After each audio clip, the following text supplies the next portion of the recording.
On behalf of all of us, my name is Beasley saying so long, and again, good night and have a great weekend. Right now, Brendan Parker and Cory Sarich are standing by with tonight's Ram post-game show, brought to you by your Alberta Ram dealers. Winning Motor Trend Truck of the Year 3 times in a row? That had never been done before. Then again, neither had a 12-inch touchscreen or 1,000 pound-feet of torque. Never been done before. It's just kind of our thing.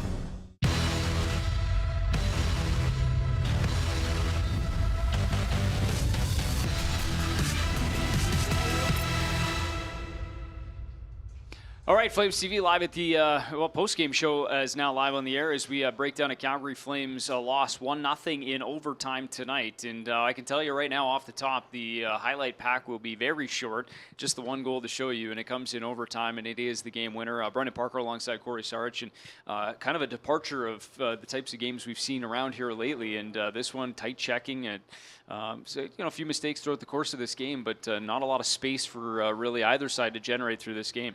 Yeah, it had moments of tight checking, then it had moments of zero checking. Yeah. There just were grade A chances at both ends, and the goalies came up big tonight. They kept both of their teams in this game and kept that score at 0, and kind of unfortunate the way it all goes down. For sure, and I guess that's where we should start here tonight, is just to take a look at what ends up sealing this victory for the Buffalo Sabres, and it comes in overtime, but unfortunate is probably the best way to put it. To talk about a couple of chances at the other end of the ice, and then it comes back the other way, and Jacob Markstrom just has this one slide underneath the paddle. And he's going to be kicking himself. We saw him go off the ice. We saw him break his stick after this, and these sting. These don't happen very often, and for how sharp he was all night, the whole rest of the evening. Without Jacob Markstrom, the Calgary Flames aren't in this game. And you could maybe say it conversely with the Buffalo Sabres, but the Sabres definitely had the better of the chance. They had way more chances. Yeah. And again, Jacob Markstrom, outstanding. Unfortunate that's the way that it had to end. Yeah, Tokarski made a couple of absolutely highlight reel saves at one end. He was the least busy goalie, 24 shots faced. Markstrom faced his 34, and Markstrom just solid, really, right from the start of this hockey game as we kind of take a look at his night's work. But kind of started right in the first period, a couple of early tests, and then just kind of settled in the rest of the night. Yeah, and he was given his team a chance to get their feet underneath him. The Flames were just kind of hanging around and watching early in this first period, and there was a few chances that the Sabres had where they actually fanned on pucks and didn't get a lot on them. Even on the breakaway chance, Markstrom had a little help, but he made all the saves he needed to just to allow them to get their footing. But that traction, they never really got it tonight, Brandon. Oh no, absolutely, and it just, they mentioned it a couple of by both guys. So we talked to in the intermissions, both Noah Hannafin and Callie Yarnkrok just talked about, it just didn't seem like, connecting, quite right away, and maybe a little disjointed at times. The flow of the game didn't seem to be there, even though there was some pace to it. It just didn't seem to have that, chances both ways, like you said, breakdowns in different spots, right? Yeah, and again, just to talk about a couple of the saves that Markstrom did make, though, some of those ones where he was squeezing them in and around his body, those are not easy saves. Yeah. I said it closing the 7-hole, where you get your arms. And you don't let those beat you underneath there, just like that one juggling it off his pad. He saw every type of chance tonight and handled them all very well. Yeah, no question about it. He was outstanding throughout this entire game, and looked like to be well on his way to another big victory for the Calgary Flames. But unfortunately, the Sabres find it there in overtime. When you're in a game like this, though, do you kind of sense that as it's going along? Can you snap out of those ones, or how do you kind of go about it when you feel like you're already going through one of those? Yeah, it's not easy. You did have the feeling that this one it could potentially go either way, though. And you know what, I really liked what I saw from the Flames at the end of the third period. I thought that they had a little kick and a little pick-me-up and some more urgency, so I thought they were going to get over the hump. And they've been such a good team this year, Calgary, at sticking with it, and they've been rewarded for it. So I thought maybe even tonight, even though as ugly as it was, they were going to squeeze through. But I guess maybe just a few too many chances given up and a little bit overwhelming. Yeah, for sure. And eventually it does bite them, and it ends in that overtime victory. I think it was Tage Thompson. You're so connected on what happened to set up that overtime goal. Almost forgot to look at who scored it, but it was Tage Thompson who gets his 25th of the season. Expecting to hear from Daryl Sutter here. I think he's sitting down at the podium here right now. So let's listen in, join what the head coach of the Calgary Flames, what his perspective was of this hockey game here tonight. A 1-0 overtime win for Buffalo. Coach, I'm assuming you weren't impressed with tonight's showing? Gosh, it was a pretty fast game out there. I think they're give their defense credit. They moved the puck really well, caught us on 3 or 4 changes. But other than that, there's no score after 60. It's March. Got to play close, hard games every game. Talk about your goalie, because up until the last play of the game, he was maybe your best player on the ice. Made some saves in the second middle, where we gave up the middle of the ice probably 4 or 5 times in the second period. Probably got us to the overtime, but then we had, quite honest, you can win 1-0 that game easy too. Missed too many, missed the breakaway, missed the net breakaway, defense jump up, missed chances. So that's the way it works. It's March. Is this an example of the game tightening up as we get closer to the playoffs? 100%. It's got to play. It's the very same game as we played in Colorado. Very same. Got to score a big goal. What do you think of Callie Yarnkrok's debut? I think as the game, he got better as the game went on. I think the first period he was kind of watching a little bit, but after that I thought he was really good. Eric Branson didn't start the second period because he pulled. Trying to find a doctor, sew him up. Get him out of the stands, get him guys sewing guys up, stitch, do your knitting, right? I could have done in 5 minutes, sewed horses and cows up 10 minutes. So took 33 minutes to get stitches. Need 6 defensemen for 65 minutes, or maybe all night. So hopefully our whole organization's learning from that. Feel fortunate to get 1 point, or was this just No way. even? It's a good point. That might be the point that gets you into the playoffs. Not a chance. I mean, frig. It's a good point for us. Didn't score. I mean, got a point. The not scoring, is that just something where Tough to score this time of year. It's easy to score in October and November. You got to get into where the mud is a little more.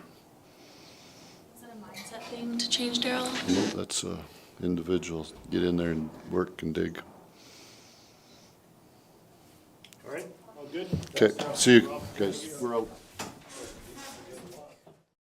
All right, there's some thoughts from head coach Daryl Sutter, and he mentioned Callie, and we'll dive into a couple of thoughts there from the head coach. But Callie Yarnkrok makes his Flames debut here tonight.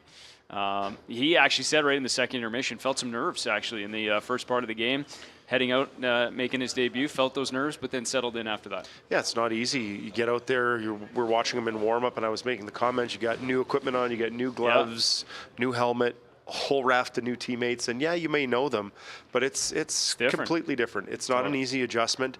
I thought he was trying hard in the first period to get his feet moving. You know, he would have had probably a long day of travel yesterday. He had a couple of nice sticks in the first period, intercepted a couple of passes. One he knocked out of midair. And after that, he looked better. And, Settled in. obviously was rewarded with some chances in the second period. Yeah, that line started to kind of click a little bit, generate some offense. And Daryl also mentioning maybe we got a second training camp coming up here. Yeah, doctors, time to get it together. We're going to be having time trials. First, how fast you can get down out of the stands, and second, how fast can you stitch them up? Hey,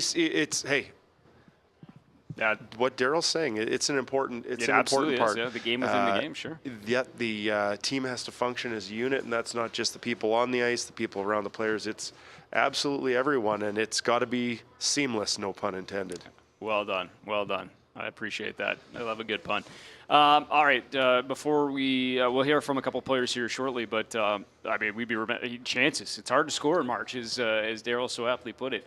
Tonight, maybe an example of that. There were some chances, a couple of nice looks. Callie had one of them himself, but Dustin Tokarski, boy, he was He was leaping. Yeah, Leap of faith here tonight. He was awesome, and I don't know if we will get a chance to see here. We'll get a couple of them here. He robbed several Flames players, and I think from what I heard earlier is that he got pulled after 5 goals in one of his last starts. Yep. So what a rebound night for him, and he's a good Sasky boy, right? Yep. So probably has a lot of fans in the stands that probably made the trip, especially if they heard he was potentially going to start tonight. So you got to put on a performance when family's in town, friends are in town, and what a couple of 10-bellers here. Yeah, this is the one that obviously will stand out from tonight. And then this one came in the third period too. Again, scoreless at this point. Tokarski just reaching across, reading the play and reacting. And you know that, little Saskatchewan ties. You're used to, well, eventually once you started playing here, you got used to that, I'm sure. But when you'd had visit in, you had to probably pay for an extra few tickets. Yeah, 100%. This one was one of a few that were on the map here in Edmonton when you came in from out of town.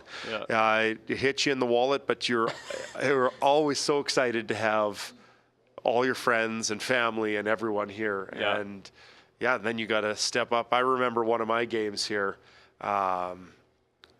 One of my friends was jabbing me, and he kept saying, "I don't think I've ever seen you fight before. Do you even know how to get your gloves off?" So I think it was Stitched myself on, and Jeff Cowan. We had a little tussle in the corner. Yeah. So I just made sure that I didn't disappoint. Right. So, win or lose, the gloves are coming off. But now your buddy's probably like, see, I can pull some strings in the National League too. He was under my skin. All right. he got to you a little bit. Did you win the fight? Did you? I was pretty good. Cowan was a pretty tough character at the time, and I think it ended up being right in the corner where their tickets were too, and that may or may not have been on purpose. And did all right. Did okay? Yeah. Did you flash him a little wink and a gun after that? Hey, I got you. Yeah, I had my own retorts after the game. Yeah, I bet you did. March. You just talked about March. It's difficult this time. Do you notice as a player, a switch when it starts to turn like this a little bit more? Do you remember that a little tighter, a little harder to generate offense? Yeah, and they might be even a little behind, right, with this extended schedule this year. And all this hockey that they've been having, though, that might put a little bit more pressure on too. First, there's fatigue that factors in. But yeah, it gets tight checking and it gets very gritty. But you know what? Tonight surprised me a little bit, and got to give credit to the Buffalo Sabres. Usually those tight, hard, gritty, more playoff-like games come against a lot of the teams that are in it. Sure. And I don't think we'd consider the Buffalo Sabres one of those clubs. Yeah. As of right now. And so tonight surprised me a little bit, but that's the way it goes. All teams in this league have a lot of pride, and the Buffalo Sabres, they're going to go out, they're going to try to be spoilers, and when you're going up against one of the best teams in the NHL, you come prepared, and they showed that tonight. And at the end of the day, it's good for you. It's good for you to go through these types of games, I would assume, right? And get some of these reps, because it's not going to change much over the next month and a half of this season. Yeah, and you might as well start working on things yourself. Start working on your physical game and all those little things that are going to change when the time comes. It's funny, we're doing an abbreviated post-game show here tonight because there is an airplane, part of the 12th back-to-back of the season for the Calgary Flames on to Vancouver. So that's it. We're calling it. We got to get to the airport. One of us is on the plane, and one of us is home to bed. That's right. I wonder who that would be. Early curfew tonight, Sarchi. Don't you worry. The U13s have a big match tomorrow, so this coach is going to be primed. He's putting it into bed early. That's good. That's what you should do on a Friday night. A big game coming up for Coach Sarchi on the other side. As for us here, Calgary Flames, they do get the point, big point, as head coach Daryl Sutter alluded to. 1-0 the final in overtime as the Calgary Flames fall. But it is an opportunity to get right back on the horse tomorrow, because the Flames visit the Vancouver Canucks at Rogers Arena, a little rematch between the division rivals as they do battle tomorrow night in Vancouver. Next home game here back at the Scotiabank Saddledome against the San Jose Sharks coming up on Tuesday.